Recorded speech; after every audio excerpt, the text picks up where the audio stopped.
I'd like to welcome back a friend of mine. This is Marilyn Badger. Hi, Marilyn. Hi, Kaye. And Marilyn is here with the American Professional Quilting Systems. Yes, ma'am. And you've been here several times before, haven't you? Right. And we've always worked, though, on that side of the machine, doing what kinds of things? Following a pattern with the laser stylus or doing circles and diagonals with the Hartley fence. Okay, but now we're over here, and what are we doing? We're doing freehand, just design as you go. Just play. Right. Okay, how do we get started, or what are we using here? We're using a variegated rayon thread. You can use any thread that you can use on a regular sewing machine. You just have to play with the tension a little bit, do a little practice swatch first, make sure you're not going to break your thread, and take off. All right, well, it's important to do a practice swatch anytime, right. Isn't it? Okay, let's show us how we're going to start. Okay, I'm going to pick up my bobbin thread with my one stitch button up at the top. Which means, again, it takes just one stitch, right? Right. Am I learning? That's it. You learn fast. And you know what we didn't? We didn't clip our bobbin thread, so I'll just break it. There we go. And it's up. And again, I like to start with my needle down. All right. And you know, a lot of people are doing stippling, and it gets kind of tiresome doing stippling. So you like to come up with some new things, and I'm going to show you a few new things that I do in the place of stippling. Well, good. Okay, we're just going to go like, and these are just little crescents. And before I go any further, I want to clip this so I won't get tangled up. And we just do like 3 little crescents like that. And wherever it comes in, you start another one. Okay, you're using a variegated thread, which really gives a nice effect. Right, it's light blue to dark blue.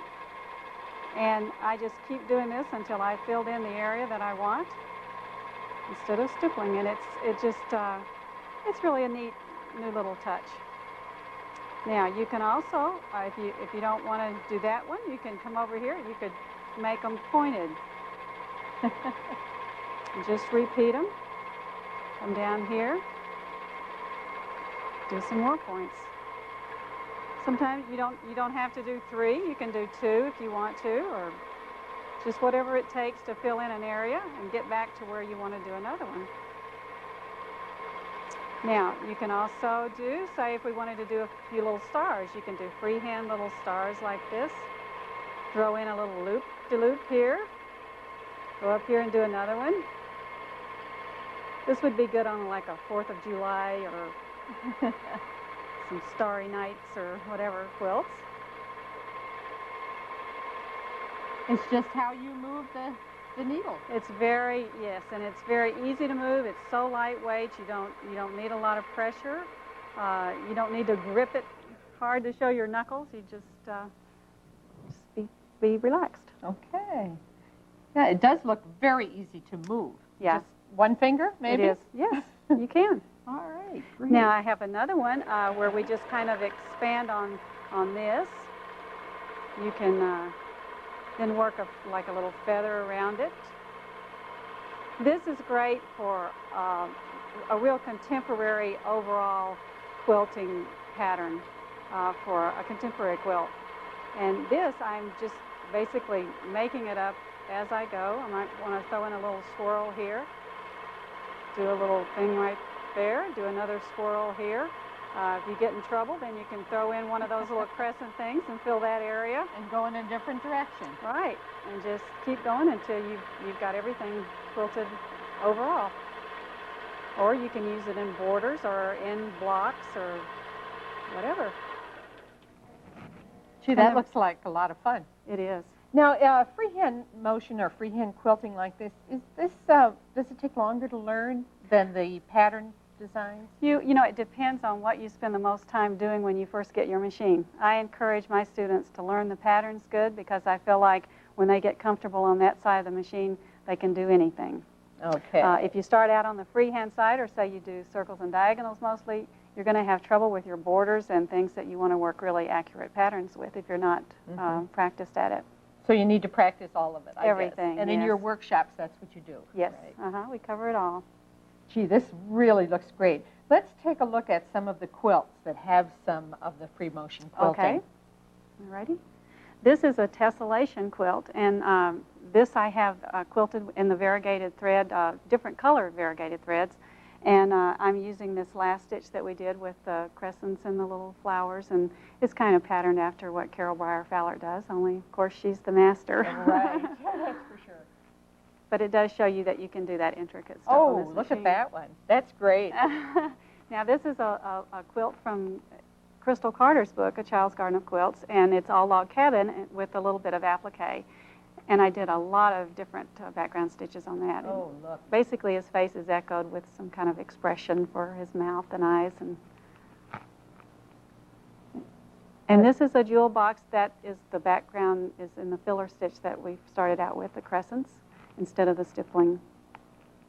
Those are really pretty. Did Thank you you. do all of those? Yes. You did. Well, congratulations. You do a good job. Now, did you do the jacket or the vest you're wearing? Yes, I did. I put this on the machine and just went crazy with variegated threads. Oh. And then I changed and did some sliver. There's sulky sliver and there's some metallic. And then I couched my yarns on my regular sewing machine when it was all done. Well, it sounds like whatever you want to do, it'll do. That's it. It will. Anything a regular sewing machine will do. Okay. A lot easier. Yeah, and a lot faster. Yes. No wrestling a quilt around. Well, that's great, and I'm so thankful to you for bringing the American machine to us. Well, it was my pleasure. Okay, well, thanks so much. Thank you. And I'll be right back.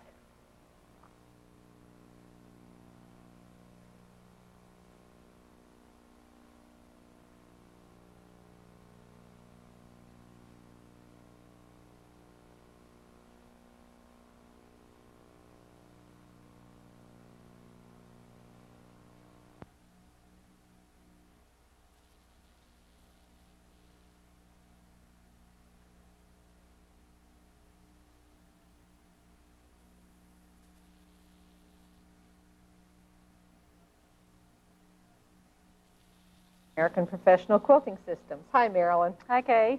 It's great to have you back. It's nice.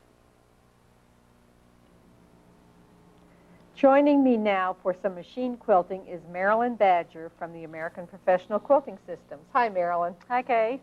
It's great to have you back. It's nice to be back.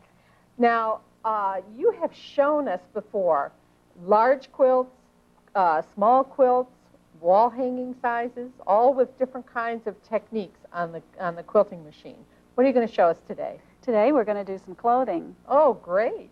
We're going to do your twin star jacket. Ah, okay. Well, I'm glad to see that. And it's a 4th of July, so we're going to, I'll just show you what we are thinking about working freehand in this top part, Okay. and then we'll work some diagonal lines in the body using the Hartley fence. That sounds like a great way to go with clothes, doesn't it? Yes, it's great. You don't need batting. At least I don't. Now, people who live in the cold climes might want to use a light bat. I'd probably want batting. Right. I live on the southern Oregon coast, so we hardly ever need anything that heavy. So I use either flannel or muslin. Okay, and I notice here on the machine you've already got a piece set up, and it's pinned to a piece of flannel. Right. I just pin around the peripheral of the piece, and try not to bump into those pins when I'm quilting. So you have to kind of keep an eye on it when you stop and start. Okay, so when it's finished, this piece of that we're going to quilt will be quilted to the flannel, Right. and it'll be ready to construct your garment then. Yes. Generally, I cut it out a size larger. Good so idea. That when it does quilt up a little bit, I can, and sometimes it will get a little stretched out or whatever, and you want to trim the sides down nice and even when you get done. Okay. And then you once you've quilted it, that flannel is your batting, and you line it, and it's all done. All done.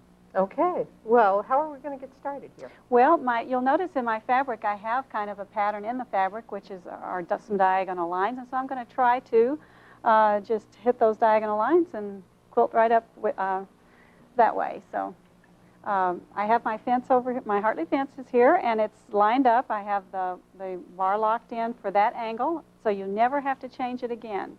Once you do that one angle and it's set, you just roll it along the table, and you never have to worry about resetting it, which is really a nice factor when it comes to time. And So what we're aiming for are completely parallel lines, right? right, they will be perfect, just like the circle. Even if you can't sew a straight line, they're going to be perfect, right? Right. Okay, great. How do we get started now, Marilyn? Okay, we're going to hit our 1-stitch button up here and bring our bobbin thread up. And that just takes 1 stitch and it will lock it also. When we get our bobbin thread up, we will just take 1 other stitch. And I'll put my needle down by hand. First, I want to make sure that my wheel is on the fence, riding up against it, so we will have a diagonal. Then, I just stand over here to this side. I work it with just the palm of this hand and guide it right up the fence.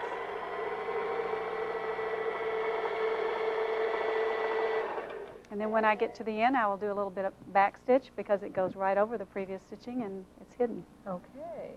And then if you want to do another one, I'll just loosen up the break here on the fence, move it over to the next diagonal marking on our fabric, and I can just work from that top back toward me. I don't have to come all the way back. So it doesn't matter which direction you go in? No. Great, okay. So then we're going to come on back this way.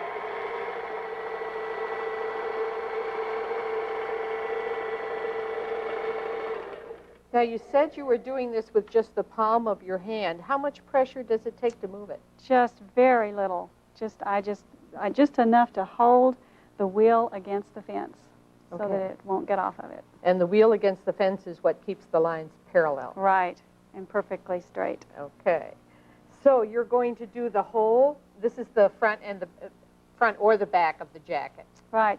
And if I had to break my stitching, say like in quilts, a lot of times you can't quilt the whole piece without breaking your stitching. So in that case, I always break in a seam. Okay. So that I can hide my stitches there in the seam, and you'll never see them. Sounds great. Now, did you quilt on the quilting machine the jacket you've got on? Yes, I did. I did some diagonal lines, and then I worked some little circles in the middle of it. So you did a lot of different kinds of quilting on there. Yes, and it just went really fast. Of course, there's not a whole lot to the pieces in the jacket, so they go real fast when you work on them on the quilting machine. Okay, and then after you get the individual pieces quilted, then you go ahead with the regular construction. So right. You'll cut it out around the edge and trim it back to your pattern. You'll take your pattern and lay it on top of it again to make sure it's right, and trim it up and sew it up. And line it, and it's done. And as we mentioned before, you did quilt one of the garments for the style show, for the Fairfield Fashion Show, didn't you? Well, I quilted the lining for a raincoat that Cindy Wilson made for the fashion show, and we did circles to make it look like raindrops in the water, and it was a lot of fun. Okay, so on this side of the quilting machine, you have the patterns, you have the parallel lines, and you have the circles, right? Right. What else would you do from this side? Anything that you were going to follow with a stylus. You would do your borders, your motifs, whatever. Anything freehand you would do on the other side. Okay, so that's the basic difference. Right. Just gives you a little bit more flexibility, doesn't it? Right. Okay, and you can do any size, as we've talked about before. Any size. You can do from a small block, miniature quilt, up to a king-size spread. And I actually had a king-size spread mounted on the machine long ways to get a pattern that went up and down the bed. So it really takes a lot. Okay, so I know I send my quilts out now to be quilted by a quilting machine because I don't know, I just like the looks of them. Yes. And it's about the only way I'll get my quilts quilted. Right, and you can make more tops that way, too. That's right, and that's what I like. And the fabric stores love you. Right. Well, thank you so much for being back with us again. Thank you for having me. Okay, and I'll be right back.